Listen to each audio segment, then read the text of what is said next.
tayo. Unang subo para sa inyo mga ye. Top nito, patola. Fresh from bukid. Ang sarap. Hello mga ye! For today's video, dito po kami sa looban. Kakain po kami ng aming typical lunch. Saya lang po talaga yung pagkain namin everyday. Na araw-araw po na pagkain namin. Yan po yung typical na kinakain namin. So, before we eat, baby, let's pray. Salamat po sa biyaya. Maraming pabilis. Amen. Ayan, ano ba yung kakainin natin? Meron po kami 1 kilong liempo lang po yan na inihaw. Tapos pinartneran po namin ng Nilagang patola. Yes, meron po sa usawan yung ating liempo na lemon toyo kasi mura lang po yung lemon ngayon. 10 pesos lang po isa. Napakamura. At syempre meron po tayong fruits na pineapple and watermelon.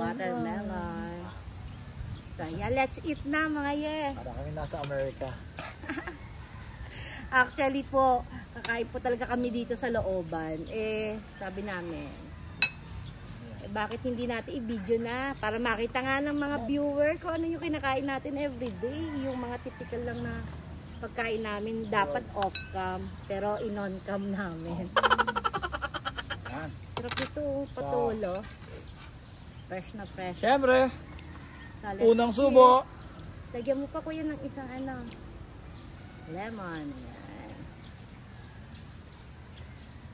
Yan. Tara. Yan, ganito po talaga kami.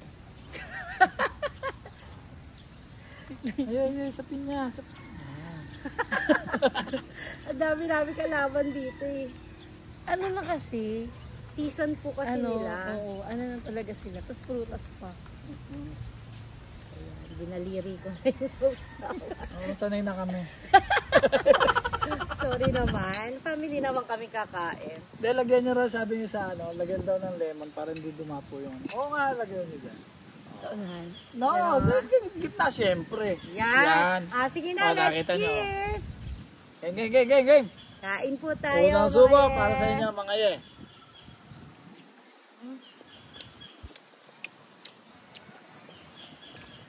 Ang sarap. So, yung mga ulam na konti lang, mapaparami ka ng kanin.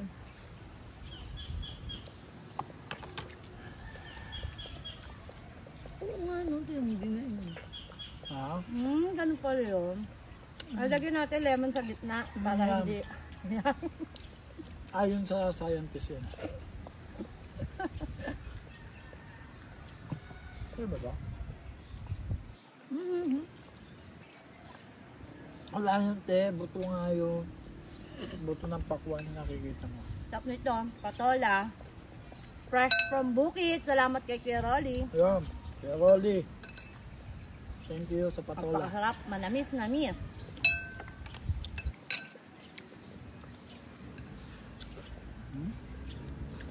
Nilaga lang po yan sa bawang at pamintang buo, tapos nilagyan ko lang po konting asin. Tapos may 4 kilos na beef. Wala. Sabayan niyo po kami mga yan. Sarap. Ang sarap partner sa inihaw yan nilagang patola.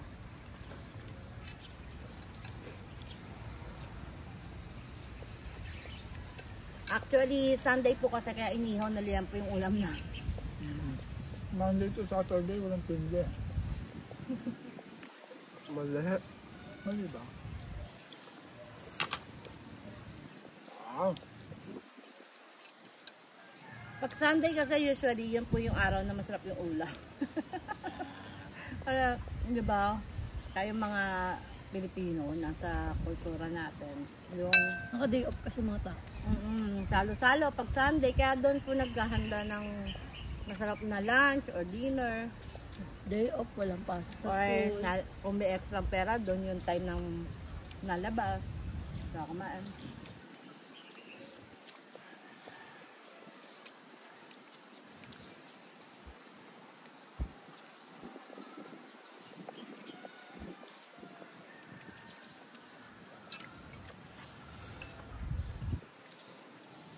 Ang dami nga nagsasabi na Kung kumain daw tayo, ubod ng dami. Kala nila ganun talaga tayo kumain. Hindi po kasi alam ng iba na ganito lang po yung typical namin pagkain. Normal na tao naman po kami, typical na pamilya lang po kami, hindi po kami mayaman.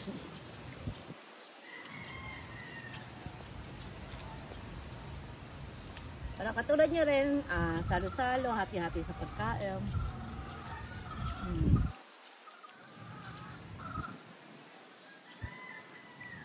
Ayun. Opo. Opo.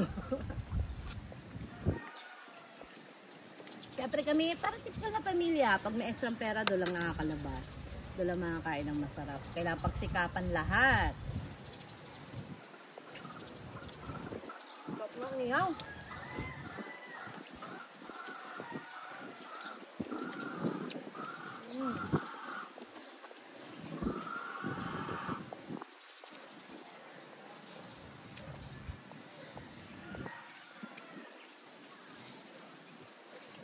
Kain pa. Ba't yung liempo, no? Pag inihaw, ang lasa. Ano nga talaga yun? 1:1 cup. Yung ganito kaliit na ulam, may mapapadalang susukan ng kanin. So, diba, hindi naman po kami malakas sa ulam doon. Sa kilo nga lang po, kasi na sa amin 5 malalaking tao. Sobra pa nga yan. Oo, no?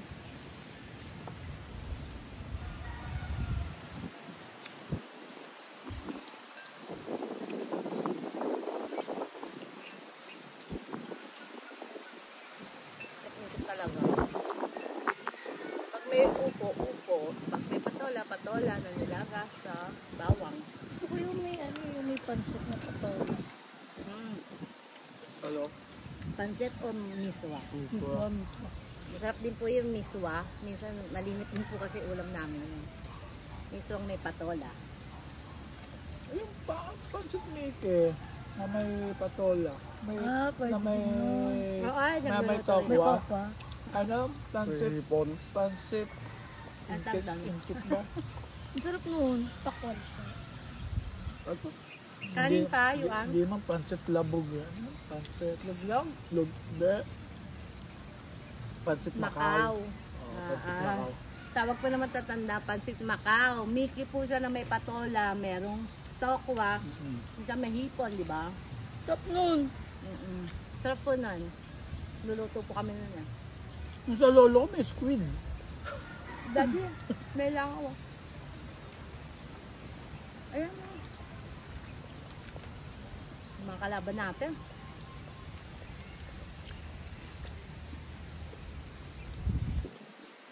Dami pa natin ulam. May pamarienda pa sa yuan. Kala ko ba hindi dadapuan yung lemon? Yung lemon na yun. Yung lemon na yung dinadapuan. Wala nang power. Yan ang jamoy.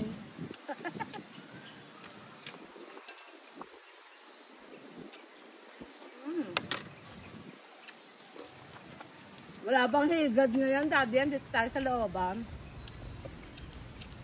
Summer ba yun? Hinigan. Higad? Hindi, bago magtag-ulan, di ba? The angel meron. Di ba bago magtag-ulan? Yes. Kanin ka ba?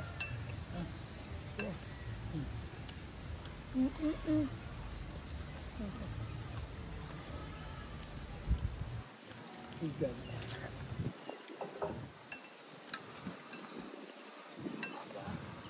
Pagkain ng thunders. Hindi po. Pero masarap. Ang sarap talaga. Matamis. Yung patola. Speaking of patola, patola na ako sa mga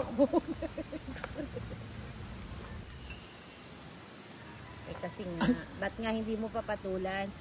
Don't get us wrong. Parang ganon. Kasi nga po, Ilang? kasi po, wrong na sila, kumbaga,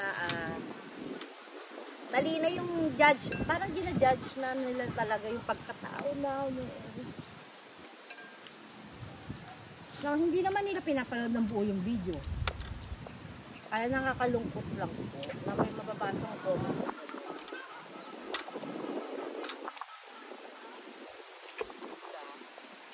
Kaya patola na. Ay, parang na-explain ko rin naman po. Na kailangan mapanood nila yung buong video bago sila mag-comment. Ayos lang. Modern age. I mean, natatawa ka ako. Buti na okay sa damdamin mo yun gawin. Edi go. Natatawa ako. Buti na lang may mga nakakaunawa. May mga sabi, dapat talaga hiwalay ang Facebook na matatanda sa bata. Pero, kasi iba talaga yung pananaw na matatanda sa bata. Yung mga bata kasi, open-minded na yan, tsaka sa social media, open na sila, alam na nila yung mga bagay-bagay.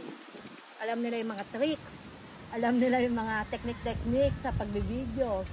Kahit yung mga age nga, yung mga may edad na, so hindi sila nakaka-relate na minsan, may, ano lang yun, for entertainment lang. May mga tricks naman yan. Hindi naman pwedeng magpakamatay ka dahil dun sa ano. Yes. Dahil lang sa content.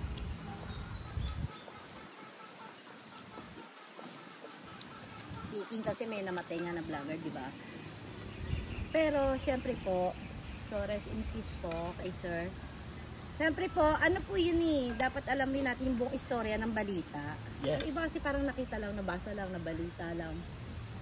Yun na agad yung nasa isip nila. Dapat inaalam din po muna natin lahat kung ano po talaga yung nangyari. Kung saan nagmula, kung ano yung...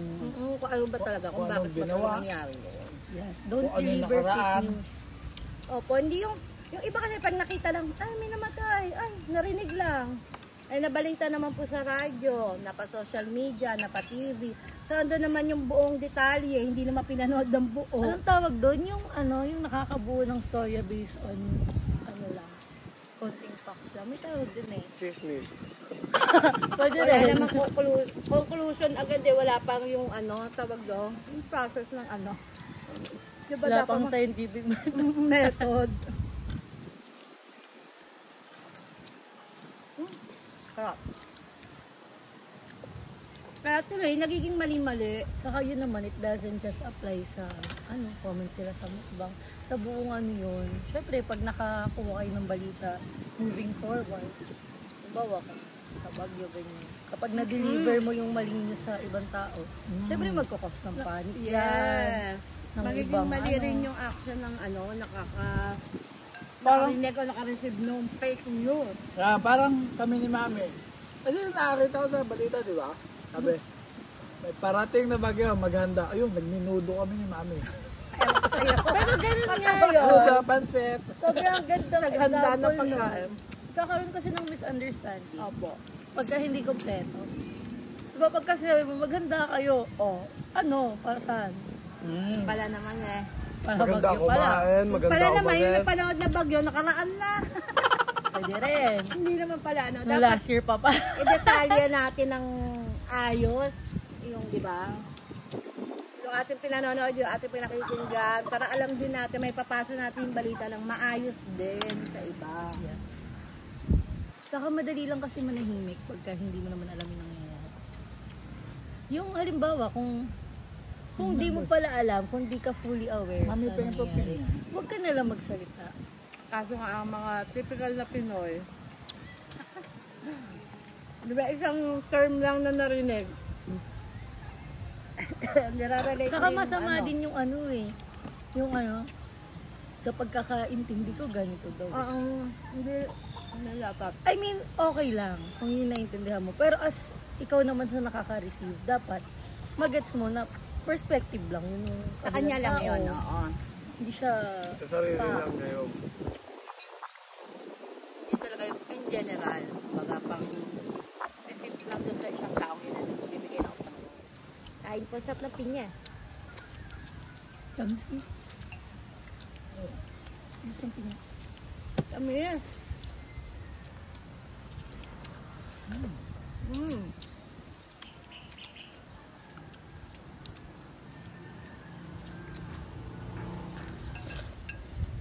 Ang sarap ng pinya, tsaka itong ano, baboy.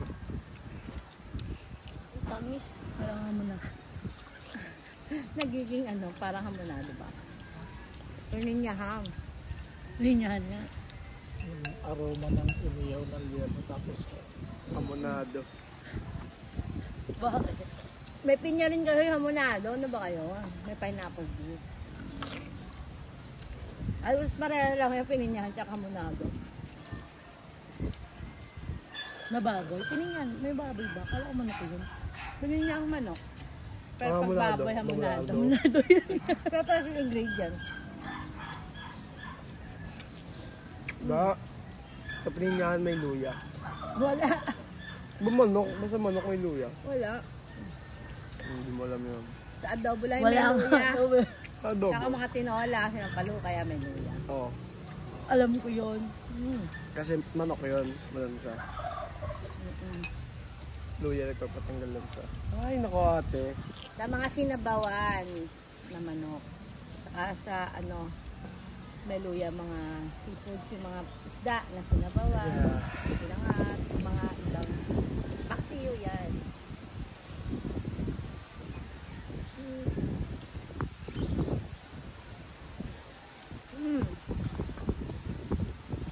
So, baby. Apa. So, konting ilang weeks na lang, pasukan na ulit. Yun. 2 weeks na lang July. yata. Ah, Yeah. kaya pupunta kami ng Japan! sa panaginip, sabi ni nanay.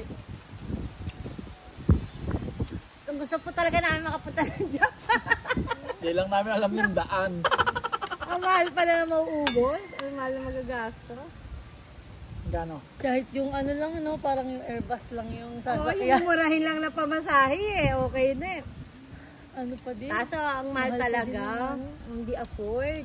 Baka kailangan namin kumayad ng mga ilang taon. Yung talagang walang tulugan. So ayan mga yan, napakasarap po na kinain namin. At sana po masarap din ang kinain nyo. At kung nagustuhan nyo po ang video na to, please don't forget to hit the like button. Mag-subscribe na rin po kayo sa aming YouTube channel. Kung hindi pa po kayo nakasubscribe, paki-follow po ang aming FB page, ang aming Instagram and TikTok account. So mga alam na this.